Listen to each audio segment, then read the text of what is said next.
Peugeot has a rich heritage when it comes to medium-sized hot hatchbacks. It's not just about the 205 GTI, you know. Remember the 309 GTI, the 306 Rally, the 306 GTI 6, all cracking hot hatchbacks. Now it's the turn of the 308, and this is the GT. You'll notice there's a letter missing on the end there, no I, more about that later. Under the bonnet of this petrol version is a 202 brake horsepower 1.6 litre turbocharged motor. Not as much power as you would expect from a Golf GTI or a Seat Leon these days, so this is more warm than hot.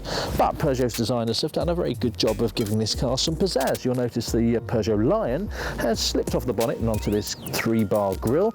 There are full LED headlamps, these lovely indicators that scroll from the inside outwards. Down the side you've got slight sill extensions, some 18-inch alloys at the back, twin exhausts and a black lacquered diffuser.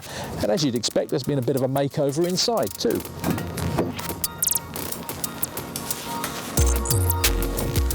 Now, as you'd expect from any sporting hatch, there's lots of red stitching all over the dash, on the steering wheel and on the seats. Not overdone, quite tasteful. You've got leather or Alcantara seats, you've got a chrome gear knob, you've got anthracite on the roof lining and down the pillars, and you've got an I cockpit. Yes, it's not any old cockpit. It's amazing what happens when you put an I in front of a word. It's an I cockpit. It's Peugeot's small steering wheel, slightly beefier in this 308 GT, and high-set instruments. A lot of people have problems with this setup, saying they can't see all of the dials. Personally, I quite like it, don't have a problem.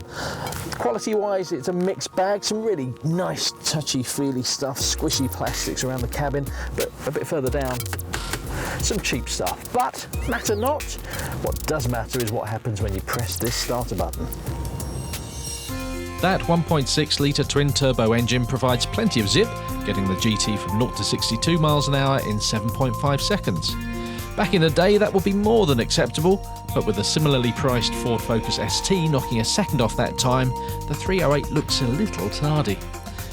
It's still fun though, especially if you hit the Sport button. The dials turn red, the steering and throttle responses sharpen, and the engine note changes. It may be a synthetic noise piped through the speakers, but in the petrol version, it adds a real touch of excitement. Diesels get the same treatment, but the automated sound isn't quite as thrilling. Sadly, the handling isn't exactly exciting. Safe, yes. Predictable, yes. But lacking much feel and lacking a bit of front-end grip too. The ride's comfy though, highlighting the car's ability as a cruiser rather than a true hot hatch. Or hot estate. The 308SW has also had the GT treatment, offering impressive practicality in the boot, if not much more space in the back, which is a bit tighter than some of its rivals.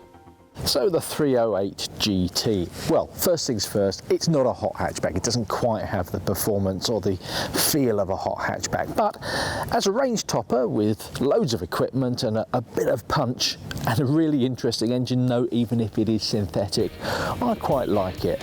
However, not far away, that letter I is about to return. Already mentioned it a couple of times. A Peugeot 308 GTI is due at the end of the year.